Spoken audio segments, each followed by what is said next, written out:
तर नमस्कार मित्रांनो, आजच्या व्हिडिओमध्ये पाहणार आपण सर्वात महत्त्वाची गुड न्यूज म्हणजे आणि बॅड न्यूज पण होऊ शकते. कारण की माझ्या पेन्शन धारकांसाठी सर्वात जास्त धक्कादायक बातमी होणार आहे.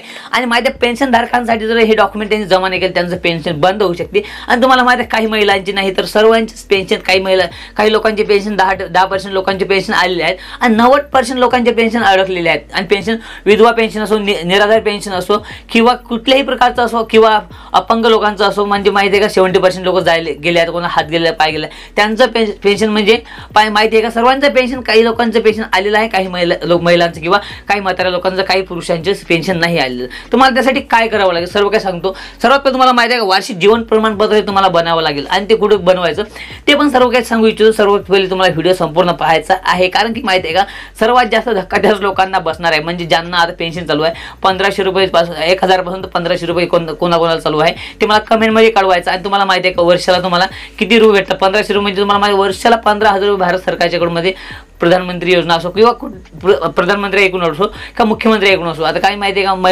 महिलांना सर्व सशक्तीकरणामुळे त्यांना काय सर्वात जास्त महिलांना सपोर्ट मिळत आहे, महिलांना सर्वात जास्त लाभ मिळत आहे. कारण की माहिती आहे मुख्यमंत्री लाडकी बहीण योजना 4,500 रुपये मिळाले. तर मित्रांनो आता तुम्हाला काय करावं लागेल किंवा तुमच्या आबाचं असं, तुमच्या आईचं असं, तुमच्या वडिलांचं असं, तुम्हाला पेन्शन धारकांसाठी सर्वात पहिले काय करावं लागेल माहिती वार्षिक जीवन प्रमाणपत्र तुम्हाला त्यात काय तयार करावं लागेल. आधार आधारित असते तिथं माहिती आहे सर्वात पहिले माहिती आहे का चेहरा दाखवून तुम्हाला KYC एक काय करावं लागेल ते तुम्ही एखाद्या ऑनलाईन जिथं ऑनलाईन डॉक्युमेंटचं काम आहे जिथं KYC तुम्ही करता किंवा तुम्हाला माहिती आहे ऑनलाईन सेतूची जिथं असतं तिथं काय करावं लागेल तुम्हाला तिथं जावं लागेल. तिथं तुम्ही काय करू शकता माहिती आहे का आधारद्वारे तुम्हाला काय करू शकता ते वार्षिक जीवन प्रमाणपत्र तुम्हाला तिथं काय करावं लागेल तिथं तुम्हाला काढायचं आहे ते तुम्ही तिथं जाऊन काढू शकता. आणि तुम्हाला माहिती आहे का ते तुम्हाला पोस्ट बँक म्हणजे पोस्ट ऑफिसमध्ये जाऊन पण तिथं काय करू शकता तुम्ही त्या बँकद्वारे तुम्ही काय करू शकता. जर तुमच्या पाशी ती बँक तिथं ॲड केलेलं असेल किंवा ॲड केलं नसेल तिथं पण जाऊन तुम्ही काय करू शकता माहिती आहे का वार्षिक जीवन प्रमाणपत्र असते तुम्ही तिथं बनवू शकता आणि ते तुम्ही तिथं काय करू शकता ॲड करू शकता. आणि तुम्हाला माहिती आहे का कुठल्याही प्रकारची बँक असते तुम्हाला जायचं आहे ते तुम्हाला जीवन प्रमाणपत्र बनवायचं आहे. जीवन प्रमाणपत्र तुमच्या बँकला ॲड करायचं आहे. बँकला ॲड केल्यानंतर तुम्हाला काय आहे